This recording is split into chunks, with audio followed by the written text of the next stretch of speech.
Shelf angles are a really hot topic right now.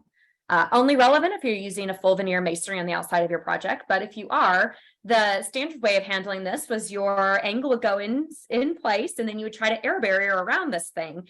Lots of tapes, never fully continuous, because there's no way you're going to get fully continuous air barrier back behind that once it's already installed, which is why you've seen a big push towards when shelf angles are a part of a project that you would move to an offset shelf angle system, which allows you to have something to air barrier on entirely before you attach the shelf angles, and then you're just detailing around those areas. Makes it faster, and it is extremely important to the overall impact that has on your air barrier, if you can get that fully continuous or not.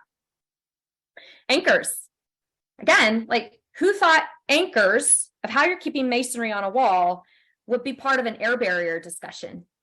But it is, and you know that because you have to think about that. Building envelope is the single most critical part of a building, in my opinion.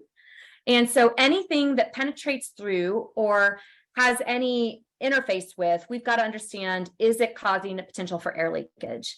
And so we're seeing a movement even away from these hook and eye assemblies into these post-installed sealed anchors to stop that air leakage. If we're going to have to penetrate them, make sure we have a plan for everything that comes through that, right?